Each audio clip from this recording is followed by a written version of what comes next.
नेतृत्व जहाल ते लोकमान्य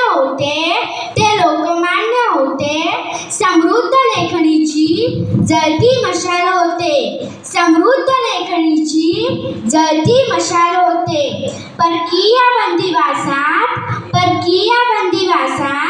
शापित देश होता, पण सिंह केसरीचा एक एकलेख होता।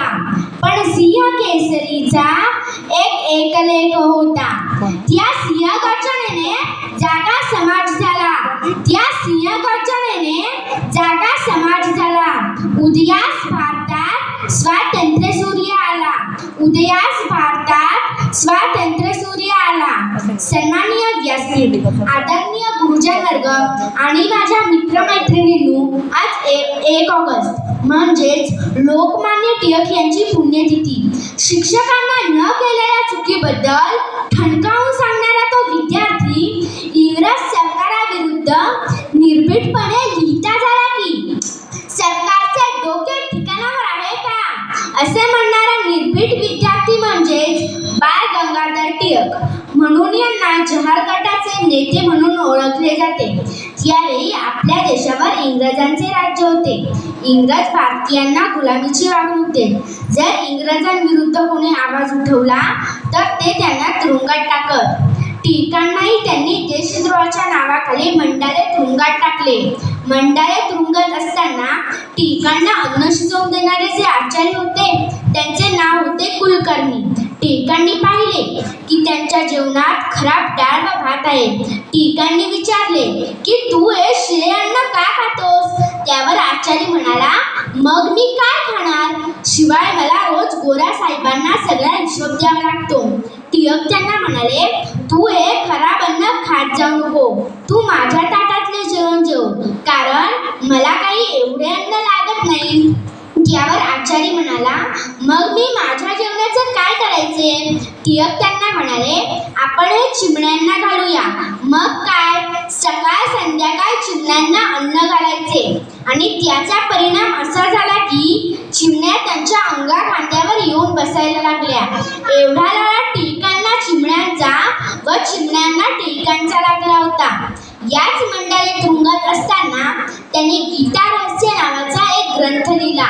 हा ग्रंथ लिहित असताना ब्रिटिशांनी त्यांना खूप त्रास दिला। त्यांना पेन, सुक्या चोपड्या दिल्या जात नव्हत्या। संदर्भ म्हणून काही पुस्तके पण लागायची। त्यासाठी जेलरकडे अर्ज करावा लागायचा। अर्ज मंजूर झाला की पुस्तके मिळायची। असं करत करत फक्त 4 महिन्यातच टिळकांनी गीता रहस्य नावाचा ग्रंथ पूर्ण केला आणि या ग्रंथाची किंमत फक्त 3 रुपये ठेवली। जेव्हा टिळकांची तुरुंगातून सुटका झाली तेव्हा त्यांना ग्रंथाच्या चोपड्या लगेच परत दिल्या नव्हत्या।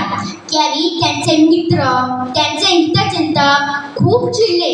टिळक त्यांना म्हणाले, अरे, जोपर्यंत सरकार माझे डोके घेणार नाहीत ना, तोपर्यंत या ग्रंथाला काही होणार नाही।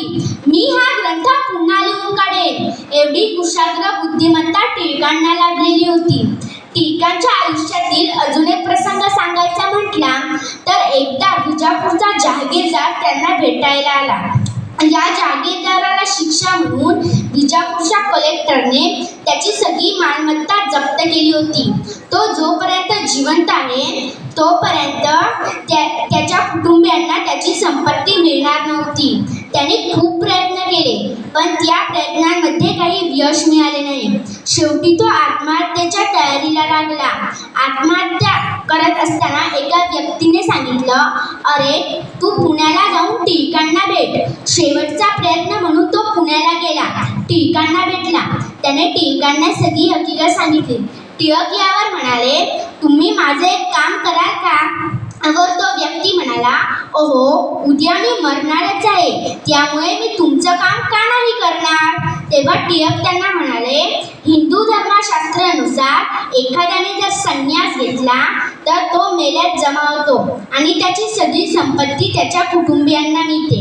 हे ऐकून तो व्यक्ती खूप खुश झाला आणि म्हणाला, मी आजवर अनेक वकिलांना भेटलो, खूप पैसे खर्च केले, पण त्यांनी कोणीही मला असला सल्ला दिला नाही। आणि मला न्यायही मिळाला नाही. त्याने संन्यास घेतला व तसे कलेक्टरला सांगितले. कलेक्टर सुद्धा म्हणाले की तुम्हाला हा सल्ला नक्कीच टिळकांनी दिला असेल, कारण दुसरा कोणी हा सल्ला देऊ शकत नाही. टिळक सगळ्यांना समान न्याय देत आले. शेवटी जाता जाता एवढंच म्हणेन, दडपवाशी आणि तुरुंगवासाची त्यांना पर्वा नव्हती. सतत सिंहासारखे सिंह गर्जना ते देत आले. धन्यवाद.